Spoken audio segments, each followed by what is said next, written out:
and the principles of improved land use will be shown presently by actual scenes in Mississippi. But to introduce the discussion, this chart will show slope and erosion control measures which influence planning the crop system to conserve soil and obtain the greatest benefits over a term of years. On unprotected steep slopes with more than 17% grade, the volume and velocity of surface runoff water is greatest, and gullies will soon form unless headed with diversion ditches to reduce the speed of the water and carry it into a more protected channel or outlet. Such steep slopes should be planted to trees and pastures. On the rolling slopes, those between 10 and 17% grade, terraces at regular intervals should carry the water from the dividing ridge across the slope to the next natural drainage depression. Such lands are best used for thick growing crops, meadows or pastures, according to the farm needs. The more gentle slopes, those having 3 to 10% grade, are safe for cultivation when terraced properly to carry water without moving soil. The terraces should be located to cover the erosion systems, should divert water from the ridges and discharge it into the natural drainage depressions. Cultivated rows should parallel the upper terrace, with the point rows coming against the next lower terrace. On flat slopes, those with less than 3% grade, contour cultivation and drainage are essential. In irrigation, mains and laterals naturally follow the ridge, feeding the water supply normally to the contoured rows, the excess water discharging into terraces or the drainage ditches. The site of the buildings should be chosen with many considerations in mind. A well-drained knoll convenient to cultivated fields with easy access to roads is desirable. Sanitary conditions require that stables and feedlots be located safe distances from the dwelling and with reference to prevailing winds, so that breezes from the orchard and flower gardens rather than from barns and lots prevail. To reduce fire hazards, buildings should be properly spaced and not in line with prevailing winds. For greatest convenience and economy, farm roads will fall upon the ridges, while fences will find natural locations on the ridges. Besides, the drains and below the terrace, which marks change of slope and crop use. Lands too steep for cultivation, gullied and cut over areas, should be allowed to reseed to timber, or better, be planted to forest trees. Most of this land should never have been cleared for cultivation. There are 15 million acres of woodlands in the state of Mississippi. Farmers own 47% of this area. Income from these acres ranks 5th in the total income received by farmers for farm products. This income can be greatly increased by scientific management. There are approximately 2 1/4 million acres of land now in crops and pastures, which should be to timber to receive the highest income. This area was thrown out of cultivation when erosion took its toll. A few pine seed trees which adjoined it reseeded the gullies to trees. Protection from wood fires and grazing would have resulted in this farmer securing a better stand of timber, which would have meant more ground cover and more income. Most such areas in the state will reseed naturally if they are protected from wood fires and grazing. Brush dams are constructed from limbs cut from nearby trees and placed in the gully.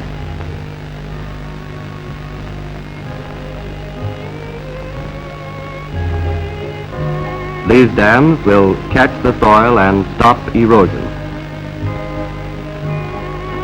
The seedlings to be planted should be carried in buckets, partly filled with thin mud to keep the roots wet.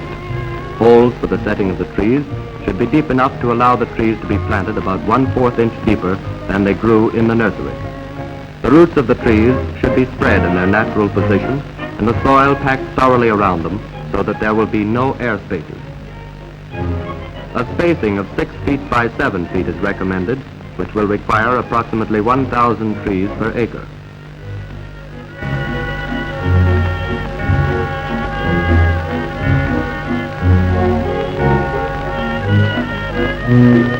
Tree planting is a recognized soil building practice and benefit payments are available under the Agricultural Conservation Program.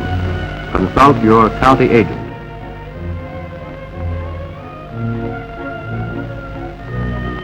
By planting black locust, the gullied areas have been healed and a good crop of fence posts and fuel wood has been grown.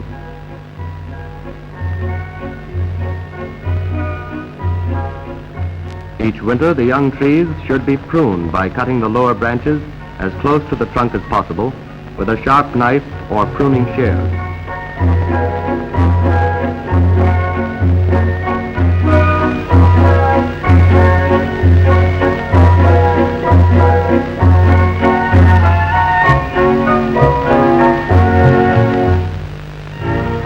Since cultivation is expensive and control of erosion and maintenance of fertility almost impossible on such land, it should be returned to pasture or planted to trees. Under the Agricultural Conservation Program, payments may be made for converting such lands to permanent pastures.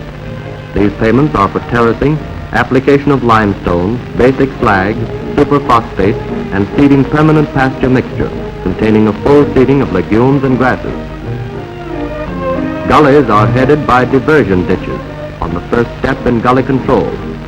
A vegetative cover on the surrounding area slows up water runoff and increases the amount of rainfall absorbed.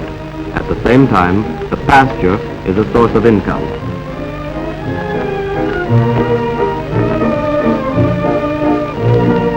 Bermuda grass is effective in controlling erosion where the soil is sufficiently fertile to promote satisfactory growth. Sod pieces may be planted any season of the year when there is sufficient moisture. Terraces are essential in establishing permanent pastures on land too steep for cultivation. Some have attempted to reduce the cost through the use of contour ridges. However, these have not proved as satisfactory as terraces because weed control is more difficult, and the ridges at certain seasons of the year also hold too much water and drown out desirable pasture plants. A 6-month-old pasture has replaced badly eroded, gullied land.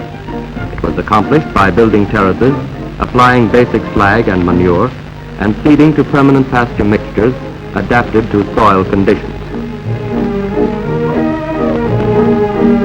Where a thick pasture sod replaces a worn-out field, erosion is checked, and cheap feed for all classes of livestock is the result. Even steeper slopes that have not been returning any revenue by good management and control of erosion can be made profitable. Land once abandoned has been brought back into production by cutting the larger bushes, grazing with goats to control underbrush, and seeding to proper mixture of grasses and clovers. Income can be produced where crop rows run up and down the hill. The soil loses plant food, soil organisms, humus, silt, and clay. Broken and scouring rows cause gullies. Gullies cause loss of land areas and contribute to floods. An adequate system of terraces is the initial step in soil and moisture conservation. Practically all gentle slopes, which give surface runoff, require terraces either as a guide to contour cultivation or to control erosive volumes of surface water. Even though terraced, the slopes steeper than 8% on sandy soils and the slopes steeper than 10% on clay soils gradually become depleted in continuous cultivation. These slopes require a combination of terraces and thick-growing crops. The most rapid method of building terraces up to the specifications is with the crawler-type tractor and two-wheeled grader. This type equipment is very often the most suitable for the economic standpoint for both soil saving and cost of construction. A saving in time is quite often a saving of soil, for millions of acres have been denuded while waiting to be terraced by homemade methods and equipment. Small equipment can be used quite effectively, but would require 2 to 3 years for the construction of all terraces on the farm. In such cases, the soil losses over that period may pay the entire cost of terracing with power equipment. There is an ever-increasing number of these machines terracing the slopes of our country, and they are playing a big part in the conservation of both soil and moisture. However, it would require about 80 years for one machine to terrace the open land of an average southern county. It is imperative that every landowner and tenant do everything in their power to see that soil losses are controlled at the earliest possible moment. Upland erosion takes a greater toll in distress, hunger, and loss of life comforts than do floods. When completed, terraces should be about a fifth larger than apparent requirement. They should appear uniformly spaced and have regular flow lines and ridges. They must protect the land against rains and wearing away caused by cropping and cultivation. The terrace channel should be smooth, unobstructed, and as wide as slope of land will permit. On a 12-foot terrace, the channel must be at least 14 inches deep when settled to afford at least 5 square feet cross-section of channel. After terraces are built, they should receive special care until settled. Protective covering of grass will help hold the terrace in place until weathered. Terraces require maintenance each year. Extension wing plows, homemade Z-drags, and commercially produced terracing machines are effective in maintaining terraces. Ridge terraces should be large enough to carry at least 3 cultivated rows 3 feet apart. Successful farmers are constantly studying costs and new methods. These progressive farmers traveled 300 miles to study proved methods, expecting to band themselves together for a county terracing program.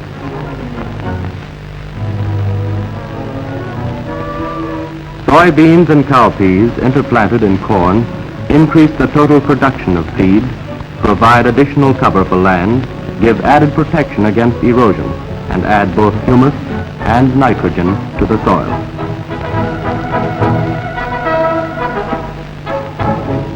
Corn and other fibrous-rooted crops are grown on the more gentle slopes. Such crops require large amounts of water during the growing season. The level and sloping lands usually contain more humus and moisture than uplands. Corn grown on adapted bottomland yields an abundant harvest. Mississippi farmers have found that winter cover crops, including hairy vetch, Austrian winter peas, and burr clover, planted in cotton fields and after other cultivated crops in the fall, provide a protective cover during the winter months and furnish large quantities of organic matter for plowing under in the spring. These crops add nitrogen and humus to the soil and frequently result in doubling the yield of succeeding crops.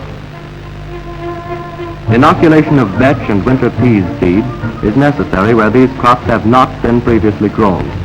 The culture is first mixed with water and then poured over and thoroughly mixed with the seeds, which should be planted immediately.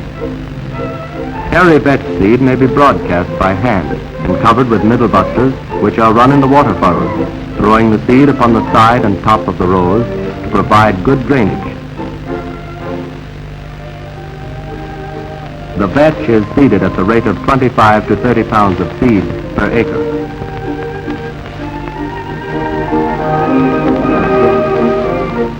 Good drainage is necessary for successful growth. Use of a middle buster or turning plow throws the seed upon the side and top of the rows and covers them at about the proper depth. Burr clover seed is broadcast by hand on freshly bedded land. It is not necessary to cover burr clover seed. The seed may be planted any time after harvesting, but preferably during late August and early September.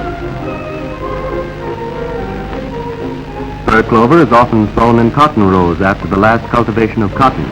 Heavy seeding at the rate of 10 bushels of seed per acre is recommended.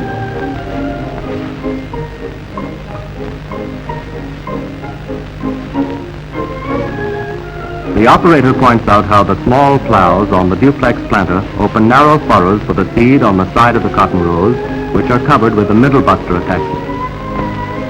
A one-row duplex planter equipped with 2 drills, which place the seed on the side of the rows, gives good drainage and lessens the danger of winter freezing. Austrian winter peas, freshly inoculated, are seeded at the rate of 40 pounds per acre. Under the AAA program, farmers can earn $1.50 per acre for seeding hairy vetch, Austrian winter peas, and burr clover up to the maximum payment for the farm. This dense growth of burr clover completely covers the ground and protects it from erosion. Under the Agricultural Conservation Program, farmers are offered payments for plowing under burr clover and other winter legumes.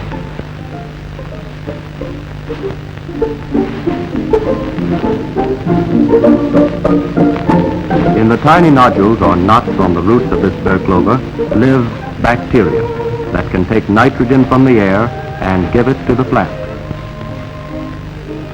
Cutting burr clover, hairy vetch, or Austrian winter peas with combination stalk cutter and disc harrow makes it easier to turn these crops under and helps to make a better seed bed. A large turning plow or middle buster and and a 4-mule team does a good job of turning under winter legumes. Turning under early when the crop is 12 to 14 inches high is easier and makes it possible to plant the following crop earlier.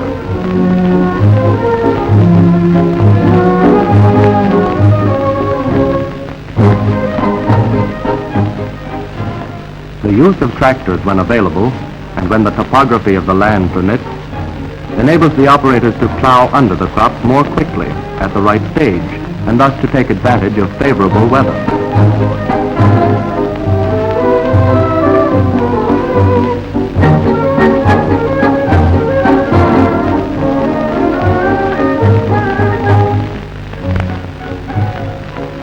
Farmers from Louisiana, Arkansas, Tennessee, and all sections of Mississippi on the annual Coahoma County Cover Crop Tour see the growing crops and study the best methods of plowing it under and preparing the seed bed for corn and cotton, which are to follow. Production of burr clover is increasing rapidly on adapted land because farmers can grow their own seeds. When once seeded, it is not necessary to reseed burr clover if 1 in every 3 or 4 crops is permitted to mature. The seed is harvested at a low cost per bushel by use of this machine. The harvester works on the principle of a vacuum cleaner, picking up the seed from the ground and blowing them into a container mounted on a truck. It is not necessary to have a mechanical harvester. Many farmers harvest the seed by hand, using brooms to sweep the seed in piles, after which they are stacked and stored. This corn was planted on June 7th, following burr clover. Although it had only 1 rain during the growing season, and that on July 3rd, it produced an average of 50 bushels per acre. This field produced 2 bales of cotton per acre, and the whole plantation yielded over 1 bale of cotton per acre. The average yield of cotton in Mississippi was almost doubled during the period from 1932 to 1937 as a result of growing soil-improving crops, planting the best land adapted to cotton, and practicing proved methods of cultivation. This beautiful home was made possible because the owner enriched the soil by growing winter and summer legumes, increased his per acre crop yields, earned AAA payments, and produced a family living on the farm.